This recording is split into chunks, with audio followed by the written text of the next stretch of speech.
میں نے جو متعدد مواقع سے آیات مبارکہ آپ کو سنائی کہ ہر جگہ پر چوٹی کی چیز صبر ہے، آخری چیز جو بیان ہوتی ہے وہ صبر ہے۔ سورۃ العصر میں آخری بات وَتَوَاصَوْا بِالصَّبْرِ یا ایھا الذین آمنوا استعینوا بالصبر والصلاۃ، اے ایمان والو مدد حاصل کرو صبر سے اور نماز سے۔ ان اللہ مع الصابرین، اللہ تعالیٰ صبر کرنے والوں کے ساتھ ہے۔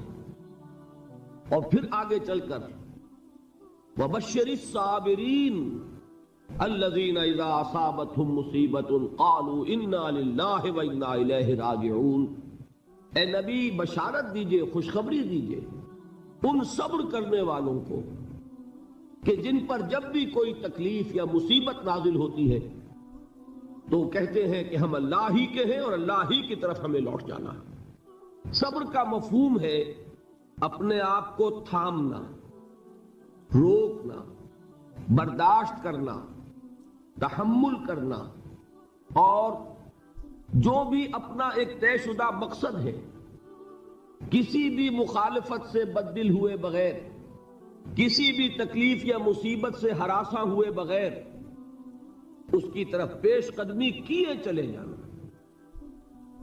بڑی سخت سردی پڑ رہی ہے، فجر کا وقت ہے، گرم پانی کا اہتمام نہیں ہے، اب اس وقت فجر کی نماز کے لیے اٹھنا، ٹھنڈا پانی اگر ہے تو وضو تو کرنا ہوگا، اس ٹھنڈے پانی سے وضو کرنا، اس وقت لحاف سے نکلنا ہی بہت مشکل، ٹھنڈے پانی سے وضو کرنا اور مصیبت۔ یہ جب تک انسان میں صبر کا مادہ نہ ہوگا ممکن ہی نہیں۔ اس کو کہیں گے صبر علی الطاعہ، اطاعت پر صبر کرنا۔ ناگواری محسوس ہو رہی ہے لیکن اس ناگواری کو برداشت کرتے ہوئے انسان اللہ کے حکم کے اوپر جمع رہے، اللہ کے حکم پر عمل کرے۔ یہ کیا ہے؟ یہ صبر ہے۔ اگر یہ صبر نہیں ہے تو ظاہر بات ہے کہ انسان اللہ کے اس حکم پر عمل نہیں کر سکے گا۔ صبر کا مادہ نہیں ہوگا تو آپ کام نہیں کر سکیں گے۔ اور اسی کا ایک دوسرا رخ ہے، جب آپ دعوت حق کے لیے کھڑے ہوں گے پہلا قدم کیا آتا ہے؟ استہزاء، تمسخر، مذاق اڑانا، جس کی میں مثال اب دینا چاہتا ہوں محمد الرسول اللہ صلی اللہ علیہ وسلم کی شخصیت سے۔ دیکھیے ہم کیا اور ہماری بساط کیا، ہم کیا مبلغ ہوں گے، کیا داعی ہوں گے، ہمارے اپنے دامن پر داغ ہوتے ہیں، لیکن یہ کہ محمد الرسول اللہ کے دامن پر کوئی داغ تھا؟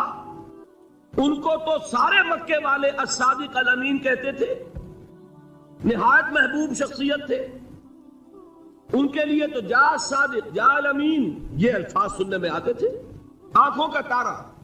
لیکن جب آپ نے دعوت اب شروع کی، اب قرآن مجید میں دیکھیے کسی نے کہا مجنون ہو گئے، دماغ خراب ہو گیا، پاگل ہو گئے، اجی شاعر ہے، کچھ شعر جوڑ لیتے ہیں ہم پر دھوس جماتے ہیں۔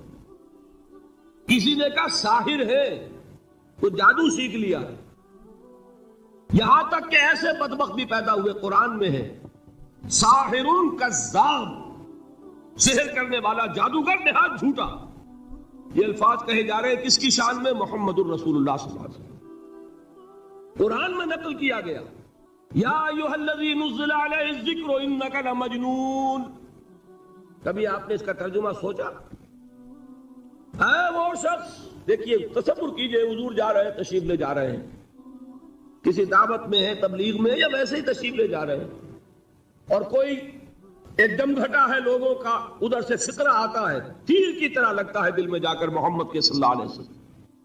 اے وہ شخص جس کا یہ خیال ہے کہ اس پر کوئی ذکر نازل ہو رہا ہے، ہمارے خیال میں تو تمہارا دماغ خراب ہو گیا۔ یا ایھا الذی نزل علیہ الذکر انک لمجنون، کہا کہ نہیں کہا؟ اور یہ نہ سمجھیے کہ حضور صلی اللہ علیہ وسلم کے قلب مبارک کو تکلیف نہیں ہوتی تھی۔ میں قرآن سے ثابت کروں گا، میں کہیں کوئی کہانیاں بیان نہیں کرنا چاہتا۔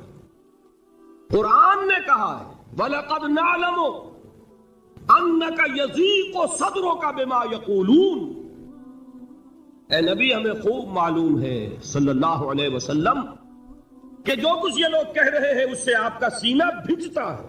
یہ جو گھٹن ہوتی ہے، صدمہ ہوتا ہے.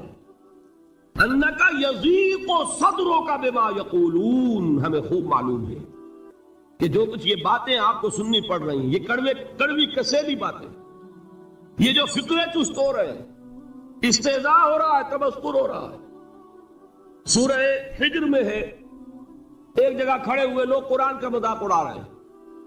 بھائی فلاں آیت تم لے جانا، فلاں آیت میری ہوگی. اس کے ٹکڑے کر رہے ہیں، اس کے ٹکڑے حصے بکھرے کر کے قیمہ بنا کر ان آیات کا تمسخر اڑا رہے ہیں. ایک جگہ قرآن مجید میں مذکور ہے کہ فرشتوں کا مذاق اڑ رہا ہے. بھائی یہ دیکھو محمد نے کہا ہے صلی اللہ علیہ وسلم کہ جہنم پر تو کل 19 فرشتے ہیں، علیہا 19 قرآن میں آیت نازل ہوئی. ایک پہلوان کہتا بھائی 10 کو تو میں سنبھال لوں گا، باقی 9 کا تم انتظار کر لو. یہ باتیں آ رہی ہیں حضور کے کانوں میں.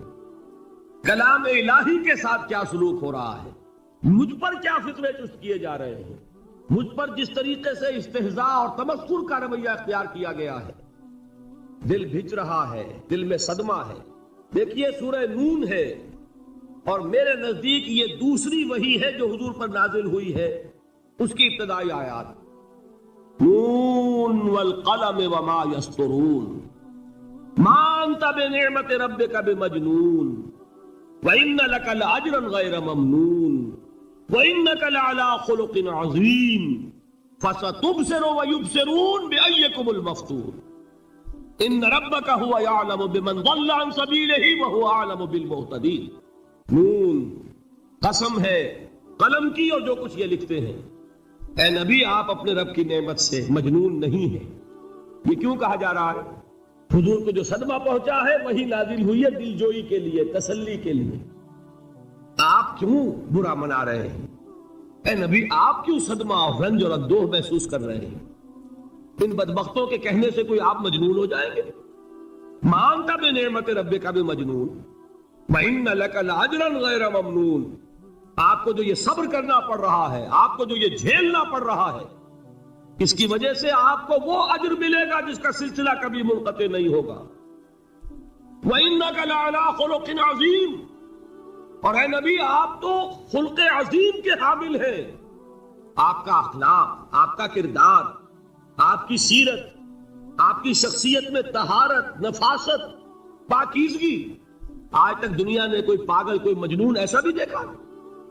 یہ ساری باتیں اللہ تعالیٰ حضور کی دلجوئی کے لیے فرما رہے ہیں. اس سے آپ اندازہ کیجئے کہ کتنا صدمہ ہوتا ہوگا. یہی ہے، اس ساری چیز کو جمع کیجئے تو یہ چیز کیا ہے؟ وَاصْبِرْ عَلَىٰ مَا يَقُولُونَ وَاهْجُرْهُمْ هَجْرًا جَمِيلًا. صبر کرو اے نبی، صبر کرو اے محمد صلی اللہ علیہ وسلم، جھیلو اور برداشت کرو اس پر جو یہ کہہ رہے ہیں. یریدون لیطفئوا نور اللہ بافواہہم. یہ چاہتے ہیں کہ اللہ کے نور کو اپنے منہ سے بجھا دے، پھونکے مار کے ہی بس. نور خدا ہے کفر کی حرکت پہ خندہ زن، پھونکوں سے یہ چراغ بجھایا نہ جائے گا. یریدون لیطفئوا نور اللہ بافواہہم واللہ متم نورہ ولو کرہ الکافرون. یہ چاہتے ہیں کہ اپنے منہ کی پھونکوں سے اللہ کے نور کو بجھا دیں، حالانکہ اللہ تعالیٰ تو اپنے نور کا اتمام فرما کر رہے گا، خواہ ان کافروں کو کتنا ہی ناگوار ہو. اس کی ترجمانی ہے نور خدا ہے کفر کی حرکت پہ خندہ زن، پھونکوں سے یہ چراغ بجھایا نہ جائے گا. یہی وجہ دیکھیے مکی صورتوں میں خود نبی اکرم صلی اللہ علیہ وسلم کو اتنے مختلف پیرایوں میں صبر کا حکم دیا گیا. کچھ مثالیں میں دے چکا ہوں. وَلِرَبِّكَ فَاصْبِرْ، اسی طریقے سے وَاصْبِرْ كَمَا صَبَرَ أُولُو الْعَزْمِ مِنَ الرُّسُلِ. اے نبی صبر کیجئے جیسے کہ صبر کیا ہمارے اولو العزم رسولوں نے. وَاصْبِرْ وَمَا صَبْرُكَ إِلَّا بِاللَّهِ. اے نبی صبر کیجئے اور آپ کا صبر تو اللہ ہی کے سہارے ہے. وَاصْبِرْ لِحُکْمِ رَبِّكَ. یہ سورہ نون جس کی ابتدائی آیات میں نے آپ کو سنائی، نون والقلم وما یسطرون ما انت بنعمت ربک بمجنون. اس کا اختتام کیا ہوتا ہے؟ وَاصْبِرْ لِحُکْمِ رَبِّكَ وَلَا تَكُنْ كَصَاحِبِ الْحُوتِ إِذْ نَادَىٰ وَهُوَ مَكْظُومٌ. اے نبی صبر کیجئے اپنے رب کے فیصلے کا، انتظار کیجئے اور اس مچھلی والے کے مانند نہ ہو جائیے۔ مچھلی والا کون؟ حضرت یونس علیہ السلام۔ مچھلی والے نے اپنے دینی حمیت اور غیرت جو تھی اس کی وجہ سے اللہ کے حکم کا انتظار نہیں کیا، اپنی قوم کو چھوڑ کر چل دیے۔ نبی کا، رسول کا یہ معاملہ ہوتا ہے۔ جیسے کہ آپ کو معلوم ہے کوئی افسر ہے کسی حکومت کا، وہ اپنی پلیس آف ڈیوٹی کو نہیں چھوڑ سکتا، he must stick to his place of duty. بڑے افسرز کے لیے تو یہ بہت بہت اہم بات ہے۔ تو اے رسول، جہاں آپ کو ہم نے تعینات کیا ہے آپ وہاں سے ہل نہیں سکتے کہ ذرا مخالفت ہوئی، لوگوں نے فکرے چست کیے اور آپ کہیں اور چل دیے، دفع ہوئے، یہ بات نہیں سننا چاہتے، میں کسی اور کو سناؤں گا۔ ہو سکتا ہے نا، ہم تو کرتے ہیں نا یہ، اس لیے کہ ہمیں تو اللہ نے کہیں تعینات تو نہیں کیا نا۔ اگر ایک جگہ کے لوگ بات نہیں سنتے، چلو بھائی ہم کہیں اور جائیں گے، وہاں بات سنائیں گے۔